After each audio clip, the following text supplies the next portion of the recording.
à quoi devrait ressembler un début de relation saine? Je me fais souvent poser ça comme question quand les gens commencent à fréquenter quelqu'un. Ils me disent, Anissa, à quoi normalement ça devrait ressembler? C'est sûr que quand on découvre quelqu'un et quand on commence un début de relation, on est souvent dans une forme de pétillement.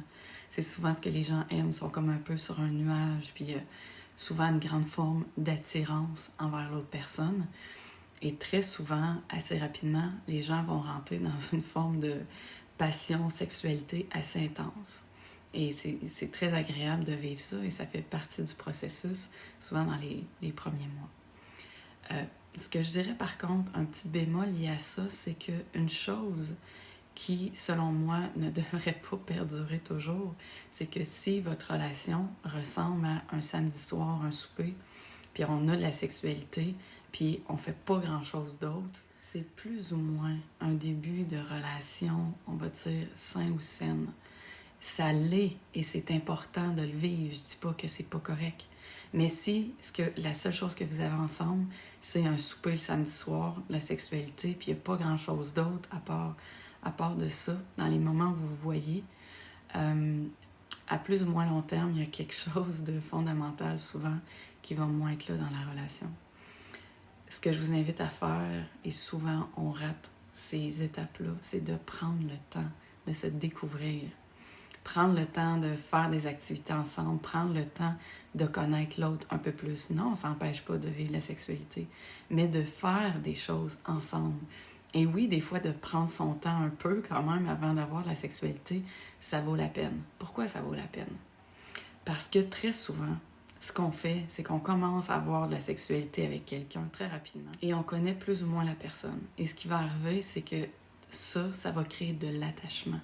Et ça va créer des liens qu'on ne voit pas, mais qui sont là souvent très forts avec l'autre personne. Et si en plus que vous vivez au niveau sexuel, c'est super, imaginez ce que ça va créer. Ça va créer une bombe d'attachement à quelqu'un qu'on ne connaît pas vraiment. Et plus on va commencer à découvrir la personne, des fois, plus on découvre que c'est peut-être pas vraiment une personne pour nous. Son comportement, son attitude, sa façon d'être, des fois, ça nous correspond pas et des fois, ça nous fait de la peine ou on n'est pas bien là-dedans.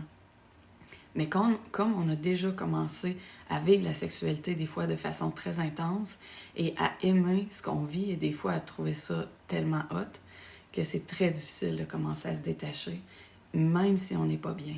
Donc, les gens vont comme commencer à accepter des miettes ou accepter de ne pas être bien dans une relation. Et là, on va se dire que c'est pas grave, que c'est normal, que c'est comme ça qu'on débute les relations. C'est vrai. Mais de ne pas s'attacher trop vite, ça vient aussi avec le fait de prendre son temps. Et tout ça, c'est pas pour s'empêcher de vivre, c'est pour s'empêcher de souffrir. Parce que plus qu'on est attaché à quelqu'un et plus que on découvre que c'est pas ça ou que l'autre personne s'éloigne, plus qu'on va souffrir, plus qu'on va avoir mal, plus qu'on va comme craver, on va comme manquer la présence de la personne, puis on va être de plus en plus triste, puis on va courir de plus en plus après, puis on va se dire, ben voyons, qu'est-ce qui se passe? Puis là, on va se dire, bon, moi, je vais accepter de la sexualité. Au moins, j'ai ce contact-là avec la personne. Mais imaginez, à chaque fois qu'on vit de la sexualité, on n'est pas conscient souvent de ça, mais ça crée encore plus d'attachement. Il y a encore plus de transfert au niveau de la biologie, au niveau de l'énergie, de plein d'affaires d'une personne à l'autre. Et ce que je vous invite aussi, c'est à rester vous-même, à rester qui vous êtes dans vos valeurs. Et c'est ça souvent qui est difficile. Parce que dès qu'on se propulse trop vite dans une relation, c'est difficile de rester nous-mêmes parce que rapidement, on a une peur de perdre. On veut pas perdre la personne, on veut être en relation. On l'aime, cette personne-là, ou on veut pas être seul. Puis là, ben, on va petit à petit être moins nous-mêmes. Petit à petit, oublier qu'on a des valeurs, s'éloigner de nos valeurs, s'éloigner de choses qui sont tellement importantes pour nous. On va se mettre à dire oui à des choses qu'on sait très bien que c'est non, qui ne nous font pas de bien ou qu'on n'aime pas ça ou que c'est pas ça. Mais pour pas perdre, ben souvent c'est ça qu'on va faire. Et de rester soi-même et de ne pas avoir peur de perdre l'autre personne, ça garde votre force votre intégrité. Et ça fait que l'autre personne vous trouve encore plus intéressante parce que c'est ça que l'autre personne veut. Ce que les gens veulent, ce que les gens aiment, c'est découvrir qui vous êtes. Et ce qu'on aime en relation, c'est quelqu'un, en général, qui a confiance en lui ou en elle. Oui, on a toutes des faiblesses. Oui, tout le monde a des zones où ils ont peut-être moins confiance. Mais de rester soi-même, ça fait qu'on voit beaucoup plus rapidement est-ce que cette personne-là est pour moi ou est pas pour moi. Donc oui, de vivre le pétillement, oui, de vivre la sexualité, mais de rester soi, dans qui on est profondément. Et de laisser l'autre être qui il est. Parce que c'est comme ça qu'on se découvre. Puis c'est comme ça qu'on voit beaucoup plus rapidement si ça nous convient. Combien de fois j'ai vu des clients me dire, si j'avais pris le temps avec cette personne-là, puis j'avais pas tout de suite couché avec, puis j'avais fait plusieurs dates, des rencontres, sans nécessairement tout de suite aller dans la sexualité, je me serais vraiment rendu compte que cette personne-là était pas pour moi. Tu sais, j'aurais eu les yeux plus grands ouverts que le cœur ou que l'attachement ou que la volonté de plaisir. Puis un autre point important, quand on commence à fréquenter quelqu'un et qu'il y a plein de choses qu'on voudrait que l'autre change, ou qu'il y a plein de points qu'il faut s'adapter constamment, qui ne nous conviennent pas, que c'est hors de nos valeurs, ou qu'on a du mal à se comprendre, on est souvent en train de s'obstiner, d'essayer de s'harmoniser, puis qu'on voit qu'il y a comme un grand décalage dans notre façon d'être, ou de vivre, ou de se parler, ou de se comprendre. Déjà là, en partant, c'est de mauvais augure. Ça se peut qu'au départ, c'est normal, on découvre quelqu'un. Ça se peut qu'il y ait des ajustements, des adaptations, mais ça devrait être relativement simple. Parce que si on commence à se connaître et c'est déjà compliqué, on est déjà en conflit, imaginez, plus qu'on va être à l'aise, plus que souvent ça va être difficile. Donc oui, ça se peut qu'au départ, il y ait des choses qu'on découvre, qu'on aime moins, qu'on ait besoin de s'expliquer, de se parler, oui, mais pas d'être constamment en obstination. Un autre aspect qui est vraiment important, si vous êtes dans une relation où constamment, vous avez des doutes, il y a tout le temps quelque chose qui revient en vous et vous doutez de la personne. Il y a comme quelque chose qui fait que vous sentez que vous ne pouvez pas vraiment faire confiance. Même si la personne vous dit oui, c'était l'affaire, mais vous sentez qu'il y a tout le temps quelque chose comme en arrière, il y a quelque chose qui ne se tient pas, ou vous avez des doutes, ou sa façon d'être, sa façon d'agir vous stimule des réflexions ou des pensées ou des émotions qui sont vraiment désagréables constamment en début de relation. Ça, c'est un gros red flag avec un gros X dessus. En général, ça nous emmène dans des relations de souffrance et très souvent une forme de manipulation.